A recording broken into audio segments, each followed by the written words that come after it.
Hey everyone, this is Christopher Brown here again from alphalifestyleacademy.com. So we're going to continue in this video series by looking at the fastest way to grow your enterprise, especially if you don't have an advertising budget, because with the high cost of advertising and it's going up year after year, Business Insider said advertising with the big tech companies is going up 89% year after year. So it's going to push a lot of businesses out of the ability to advertise, so we need to find other ways to do this. And so what we're going to look at is a technique called joint ventures. It's basically word-of-mouth advertising on steroids. Now, everybody knows and agrees that word-of-mouth advertising is the best customer that you can have, right? But what most companies are doing is they're going after individual customers and hoping that those individual customers are going to refer them to their friends and family. What we want to do, on the other hand, we want to target companies, and we want those companies to be able to refer their customer base over to our products and services. And so when you do that, very quickly you can gain hundreds, thousands, or depending on the size of the deal, tens of thousands or hundreds of thousands of new customers in a very short time frame. So we're going to go through Sohail Khan's book on joint ventures. We're not going to read this word for word, but we're just going to quickly skim this and see what we can learn and see what we can take away from this. This is the first time I've gone through this program as well. So this is Chapter 2. Identifying joint venture partners and how to establish the right strategic partner. And so if you've seen any of our previous videos, we've talked about that you can make $1 million in as little as 90 days to 12 months by using joint ventures, by picking the right joint venture partner. It's not that you open it up to everybody. There's only certain people that you want to look for ideally. And so what we want to look for is we want to look at a company that has the same customer base that we have, but is not in competition with us. Okay, so and then the next thing we want to look at is people who have a very high center of influence. So an example of that would be, let's say that Elon Musk decided to refer his customer base over to you. People trust him. He's very well respected, and because of that, he's gonna refer business to you, and then because of that, people are gonna buy from you. Obviously, it's gonna be very difficult to make a partnership with Elon Musk. But who are the most respected people within your industry, within your town, within your local geographic location? So, I haven't read this. We're just gonna skim this. So let's see what he says about identifying joint venture partners and how to establish the right strategic partners. So we're looking for JV partners. It's important that you find people who are both willing to partner with another company and who have the resources to actually make you money. It's that simple. So in other words, you want to find somebody that has a who would be open to partnering up with you, who has a customer base that is actually buying your products and services and has a good reputation. So here's how to identify if you should partner up with somebody. And so it's number one, you want to find potential partners to be laser targeted to your audience, have the same customer base as you.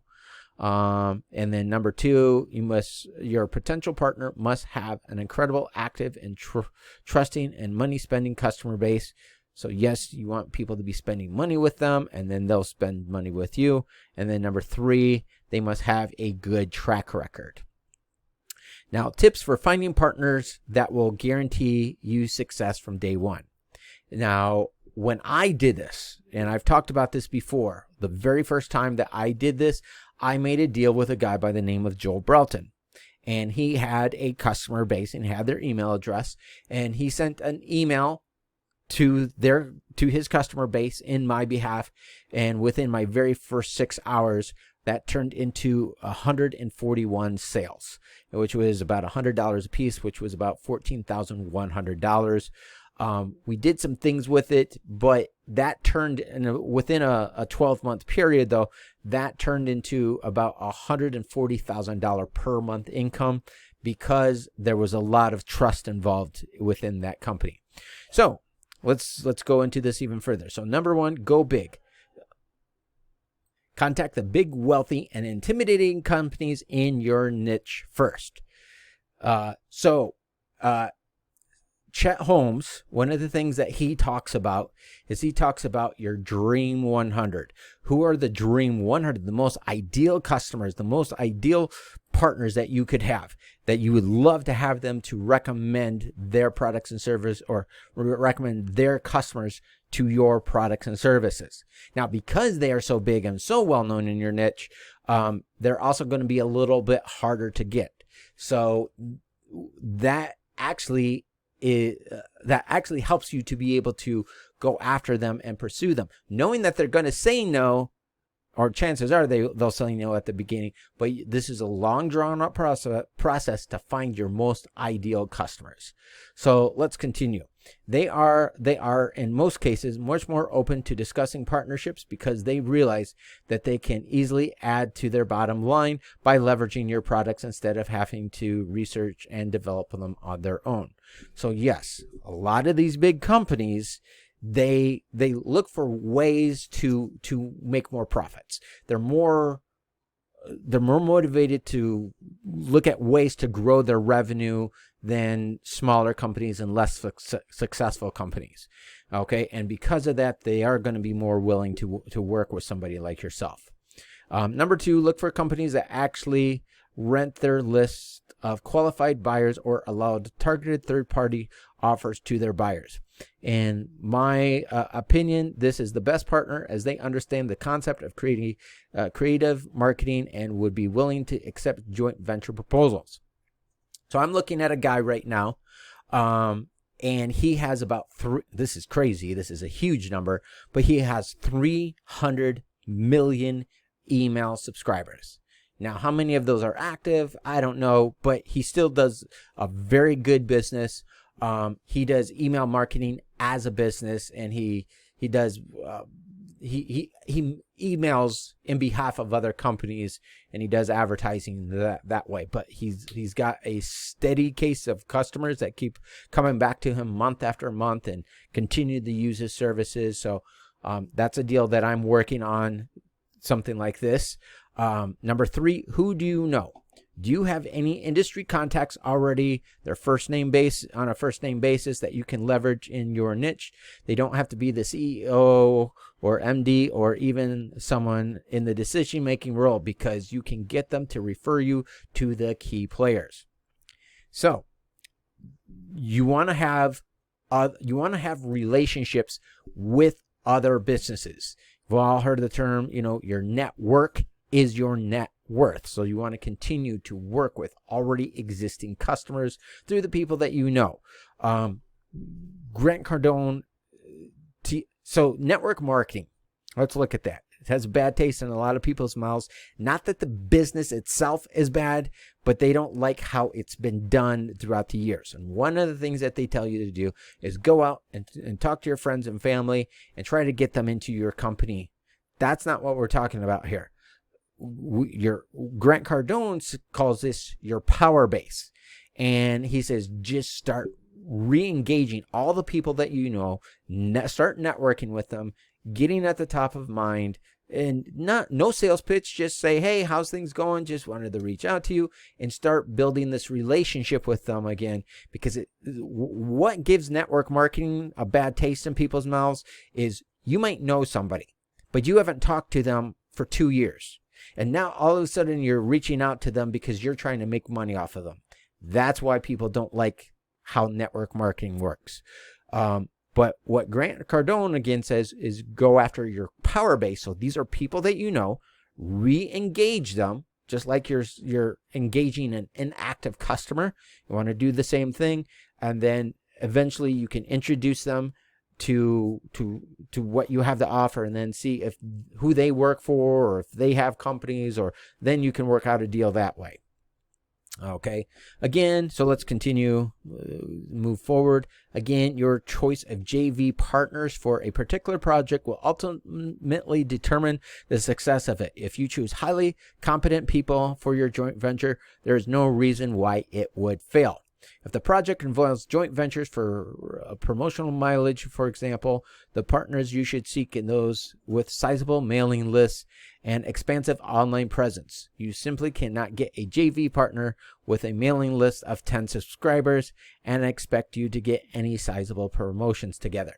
Now, how I find a lot of my joint venture partners is I go out there and cold call, and then I spend a lot of time on LinkedIn. I'll also do it through Instagram and stuff like that, but I spend most of my time on LinkedIn building one-on-one relationships. This is not, of course, you're going to blast a message and put that on your wall and, blast your message out to your audience, but where it's going to really make an impact is those people that you have one-on-one relationships with. Okay, let's continue. So you want to build a sizable audience doing that. I find so about 1,000 followers. If you have one-on-one relationships with 1,000 followers, that should get you $1 million a year income. So, like I said, let's continue on here. Additionally, all of your prospects will want to achieve something grand from the joint venture you're proposing. They simply cannot acquire what they're expecting if you pair them up with people who have less established businesses. This will ruin your efforts and ultimately crumble your credibility as a JV broker as well. In a nutshell, here are some basic questions you should ask when you choose JV partners for a JV project. Is he/she perfectly qualified for the joint venture you have in mind? What can he or she bring to the joint venture that will ensure its success? How trustworthy is he or she, and how can you be that he/she will give you his/her full commitment to the success of the project? They have this written kind of funny. How do they compare to the other partners you are considering? Are they at the same level of prominence? Would your proposed joint venture reap some benefit for the proposal you are considering? Are their business compatible with the aspect of your project? Are the businesses complementary to each other? Would they inclusion be the perfect jigsaw piece to complete the puzzle? Basically saying, would they be a good partner? Again, they sometimes write this a little weird, but both these are really good. So it's not that you don't. So one of the things that my mind's all over the place. So let me tell you about something.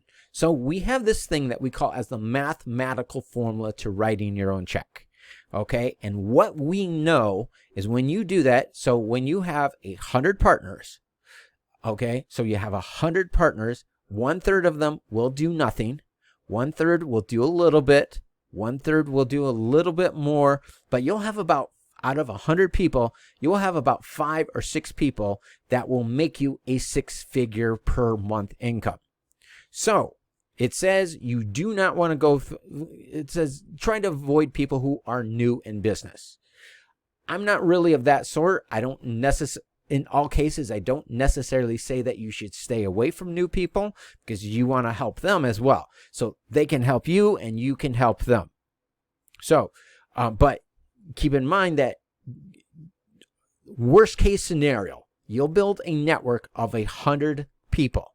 And like I said, 1/3 will do nothing, 1/3 will do a little bit, 1/3 will do a little bit more, and then about 5 or 6 will earn you a 6-figure per month income. So that is absolutely worst case scenario. So when they're saying find people who are highly qualified, right? Those are those 5 or 6 people. And I got those numbers from network marketing, because you can apply what network marketing does to joint ventures. And when you have a team of 100 people, you'll have about 5 or 6 people that will make you that big income earner. About 1 in 20 will earn a 6-figure income when you're doing this. So yes, you want to find people who are already successful, companies who already have a proven track record. and they're gonna really build up your business.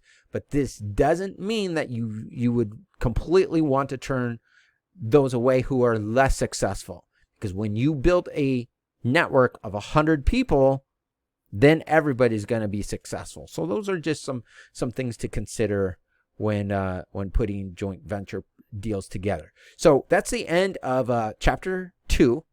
And so if you'd like more details on this, we'll go into this in much more depth at the 90daymillionaire.alphalifestyleacademy.com.